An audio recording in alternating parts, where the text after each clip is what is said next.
Hello, everyone, and thank you so much for tuning in. So, we're super excited to launch our latest book. We have in the house with us today Dr. Nick Sutton, as well as other authors and contributors of the Post COVID School. So, we're super excited to chat with all of you and to get word about this amazing project out to the EduMatch community. So, we're going to go ahead and kick things off with introductions.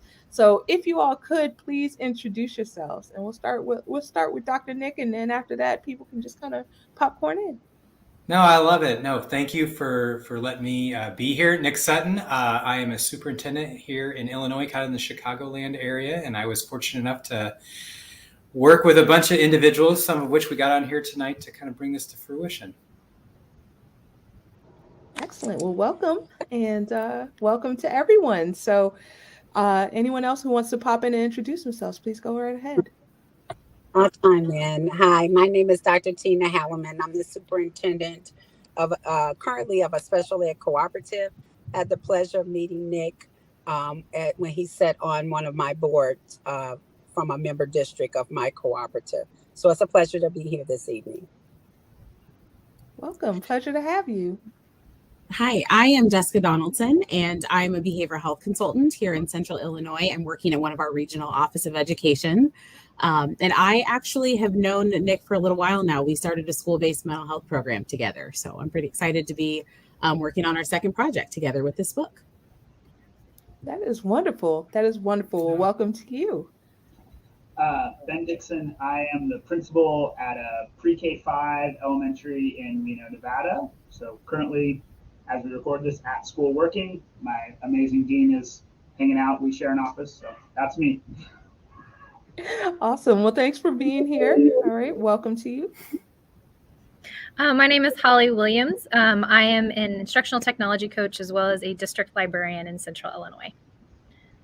All right. Welcome. Welcome. So we have a great panel with us right here, and we may have some other guests who pop in as well. And if not, then we still have a full house of some amazing people who have written some amazing chapters. So super excited to find out more about you all and find out more about the book. So let's go ahead and kick this off with the first question. What was the inspiration behind writing the post-COVID school? And also any of the author chapters can chime in after Dr. Nick to just kind of share about your chapter. What was your inspiration behind the chapter? Yeah, I think more than anything, it was just like reflecting back to what it was like when everything was kind of unfolding with the pandemic, because there was all these Zoom meetings and meetings through video where people were just trying to sort through, okay, what do we do? How do we do this? And like, you know, once you kind of got past the layers of being stressed out and overwhelmed, there were all these different people that had very different perspectives and expertise within public education that was like, hey, I really think we should approach it this way. And this is how I think it's going to be now moving forward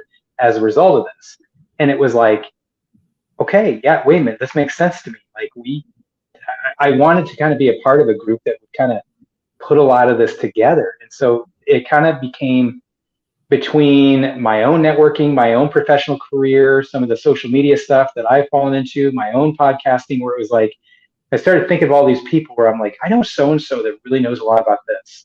And I know somebody else that really knows a lot about that. And it would just be cool to say, let's put this together, because I tried to write the book that I wish existed when we were about 6 months into this pandemic. I'm Dr. Halliman. I wrote the chapter on the impact of COVID on special education. And special education has been my passion for many years. My inspiration, this is my second career. I was in mental health and social work prior to this, and ended up in education from a friend who dared me to apply for a program. But that skill set worked perfectly with this group, this population. I'm a superintendent now, and even though I'm a superintendent at a co-op, I was a superintendent at a regular district as well. But my mission is to always ensure that all kids are at the table in our decision making, and that includes special needs kids. So when you read my chapter, there's an extensive section on the history of special education here in America. It will blow your mind. So I even had to go back to school when I went to write this book, and it is very hard to read, and the terminology is very hard to read, how we reference some students with special needs throughout our history and not too long ago. So that's my inspiration for writing my chapter. That is extremely powerful. So thank you so much for making sure that all of our children are heard and seen. I can add to that. When Nick had called me and asked me to contribute to this book, I was really hesitant in the beginning. And then he really convinced me that this is an opportunity to have my voice heard in the world of social and emotional learning. And so my chapter is on social emotional learning for districts. And so my background is in therapy. I'm a licensed therapist, but I really got into working in education because of educator wellness. That's my focus. That's my passion. And I really want to make sure that we're taking care of our educators. And so I think this book was an opportunity to not just talk about the impact of social and emotional learning for students, but really the impact on educators and what we can do to support them as well. Absolutely. And it really takes taking care of all stakeholders in order for us all to be successful. So fantastic. Thank you so much for sharing that. And I can kind of echo that. I was a little nervous when Nick reached out about writing a chapter, and I approached my chapter again as from a building principle. My district was a little different than other districts. We were in school. It looked different. We were some virtual, some not. But really, what I focused on in my section was the importance of relationships, especially. I mean, we've all known that's been important in any building, but I feel that during COVID and post-COVID, it has become much more important, not just relationships with students and families, but also relationships with staff and staff with staff and staff with families. So that's kind of where I approached it, is like, how do we ensure we have good relationships? And the importance of those relationships? I mean, academics is definitely there, but we all know, though, if a kid's and a family's basic needs are not being met, we're not going to get any academics. And I think that starts with having great relationships. So that was where I approached my chapter and kind of talked about some other ways that we've done that, and then the research behind the importance of that. Absolutely. Relationships are definitely key. And, a lot of them have brought us through this period so far. So continuing to maintain those and bolster those. Absolutely. I can say this is the first time I've written for something this large before, so it was a challenge, just to say the least. But my chapter is actually about the role of school librarians, and just like from the experience that we had, a lot of misinformation and the importance of media literacy, and so how school librarians can help support that, the teachers in the classroom and the students as they navigate this, because we all know, social media is a great platform, but there's a lot of misinformation out there. So I'm going to make sure that they're having the right facts at their fingertips. Absolutely. Yes. Yes. That's become a matter of life and death in many cases. So absolutely. So thank you. Thank you all so much for your amazing chapters. I learned so much through reading the book. It was so rich, just from a variety of different perspectives and a variety of different roles. So I absolutely loved reading the book. So why was contributing to this project important to you? I think because I think anytime you have a big challenge in public education, it can either be a memory that like just impacts you and makes you kind of upset and sour, or it could be something that you grow and learn from. So it's like we all went through this, and it's up to us that even though that was outside of our control, what is within our control is what we do as a result of it. And so I guess it's interesting. Now every one of us are going to be educators that went through this. And with every passing year, there's going to be less and less of us that did. And so I guess I'm proud to be a group of people that it's like, now we have something. We made something positive as a result of this experience. And now it's kind of archived forever. And if anything, it'll be interesting to kind of see 10, 20, 30 years from now, we've got ourselves a little time capsule, and we kind of look back and say, hey, we each wrote a chapter on a topic. How right were we? How much did something change and get impacted as a result of this? For myself, it was vastly important because we know we normally hear the term summer slide or summer regression for some of our students. And now we hear COVID regression, and with students that already are behind in some ways due to their disabilities, that became more pronounced. So we actually kept our doors open as well during COVID. For academics, we were virtual, but it was essential that my students had access to their related service, be it physical therapy, occupational therapy, even assistive technology, because a lot of them are nonverbal and their devices were their voices. So it was pretty tough during that time. And that was the inspiration for me, because there was a lot of different moving pieces to that, as well as, I'm not quite sure if everyone is aware, but the federal government during the time of COVID never relaxed the requirements of IEPs. So we still had to have annual meetings for IEPs, evaluations, and things of that nature. They never relaxed those requirements, and I don't blame them.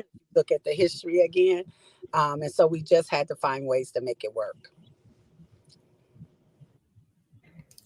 I think that for me, social and emotional learning was it was a trendy topic before the pandemic, and I think it just exploded after the pandemic. And so, a lot of schools and a lot of districts, I think, really had to pivot and focus so much on those social and emotional skills and those relationships in order to be able to continue to relate to their students and to get them back in the doors once schools opened back up for those that closed. And so I think having the opportunity to write this chapter just really kind of gives a little bit of a framework for schools who are wanting some suggestions of how do I support the social and emotional needs of my students, and how do I continue to increase those now that we are all back in school and moving forward, and how do I make sure that they have those skills to be able to be successful in life. I think for me, I looked at the pandemic. I think there's a lot of horrible things that happened during that, but we also had a lot of opportunities. And this was an opportunity I felt for us to reimagine education, because I think we've talked about, we've been doing this the same way for the last 100 years. And people talked about change, but we've never. I think we now have an opportunity to really look at that, be it special education services for students. Like how can we reimagine that so they're successful again? SEL, everything that, all the great people that wrote this book, as I look through their stuff, I mean, we have an opportunity now to really implement some really great change to benefit our students and our families. So I think this is an opportunity as a nation to reimagine education for kids, and I'm optimistic about that. I know it's going to take a lot. You don't turn a battleship, in a river, so it's going to take some time. So who is the audience for the post-COVID school? I think more than anything, it's virtually anybody that's in public education. I mean, we've got a chapter, whether you teach reading, whether you lead a media center / library, or anything else in between, there's a part of this book that relates to you. So whether you're teacher, support staff, administrator, principal, we've got it all. And so I think that's what's kind of unique, and what I think I like about this book. A lot of time educational books are kind of related to a certain realm or a certain experience or a certain position. And this kind of relates to anybody. The only thing that I would add is that I think it's really important to consider how wide the audience for this book could be. I think that those that are in education or affiliated with education will absolutely find tremendous value in this book. But I also think other members of the community don't necessarily understand what school systems went through during the pandemic. And this is an opportunity for them to take a look inside and to understand, what it looked like before, what it was like going through the pandemic, and what educators and administrators are going through on the other side of it. So I think it just kind of opens that door and lets people take a peek inside and gives them some of that information, answers those questions that maybe they've had and didn't have some understanding around. Absolutely. You said it. I mean, it's pretty. The book is like a window into what's going on right now. So, absolutely. So, thank you so much for sharing that. One of the things that I would like to add, as far as the audience, If many of us are in schools now, but there were a lot of federal dollars that came to assist districts as a result of the pandemic. They're called ESSER dollars. And in my section on like specifically what we should be looking to do for, in particular, students with special needs, this audience would impact special ed cooperatives or even general ed districts that have students with special needs. I focused on specifically what you can do with those dollars that our students really regressed in. Minutes. I mean, we probably will never make up the compensatory minutes for students that during that lost time, but after school programs that you can implement, additional related service people throughout the day that you can implement. And so I believe not just my chapter, but many chapters. There's another Arthur who's a superintendent. She was supposed to join me, but couldn't. And I think she spoke on cultural relevance. So there's this book covers the gamut of education, both not only for K-12, but I even think at a higher ed level where we're training teachers to go into education. Absolutely. That teacher preparation piece is key. This would be a great read for anyone in a teacher prep program. Absolutely. What other resources do you suggest for readers and where can they find you? I think more than anything, a lot of the resources that I would point people to is like the research and articles that we kind of cite and use in this book. I think what I like about this is there's certainly opinions, but there's also a lot of recommendations based upon substance and research. And where they can specifically find me is I'm always lurking around on Twitter. I've been a fan of Twitter for a long time. So at Dr. Nick Sutton is a pretty easy place to find me, and I think I'm pretty accessible. They can just Google my name. I'm at Speed Special Ed Cooperative. You can reach me by my email address there. I'm on Twitter as Dr. Tina Halliman. I'm on Facebook as Tina McAfee Halliman. And I'm also on Instagram as Dr. Tina Halliman. So I am newer to the social media aspect of marketing. So I am on Facebook and on Instagram, but mainly the same. If you Google me, you can reach me best by email if there's any questions that anyone has. You can find me on Twitter and Instagram at ddixonnv. I also do a podcast with another EduMatch author, and he's an author on this book, Kyle Anderson. We have a podcast called The Beer EDU. We talk about beer. We talk a lot about education. So we do that. And you can Google me too. I will be honest. I had a recent name change because I got married. So yeah, thank you. So if you Google Holly Williams, there's a lot of those in the world. So there are, if you want to find me specifically, you'd have to look up my maiden name. So I don't know if you want to type that in the chat, Sarah, or Sure. how to spell that. Okay, it's Pantley, so it's Pantle. So it's just a little different, but you're welcome. I'm on Facebook as well. And welcome to look me up in email or whatever, but I'm not on Instagram or Twitter, so I'll have to be honest about that. Okay, awesome. Thank Congratulations. you so much. Yes, wedding, Holly. Thank you. Excellent. Awesome. Well, we wanted to thank everybody who was on panel. So thank you all so much. Thank you, Dr. Nick, for organizing this project. Thank you to all of the fantastic contributors with the wonderful chapters.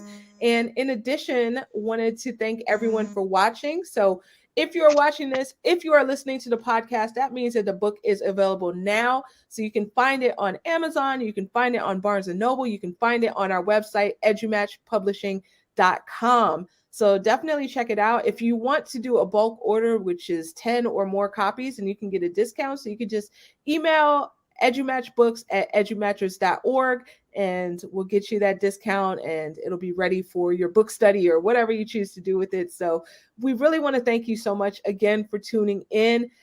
Tune in actually next week, and you might see a familiar face on for the launch. Yes, it is the launch of yours truly's first book through EduMatch. Not my first book, but my first book through EduMatch. So yeah, so we'll have a launch in about a week. So thank you all so much for tuning in, and congratulations again to everyone who was a part of this fantastic work. So thank you so much, everybody, and have a wonderful evening. It's EduMatch. EduMatch.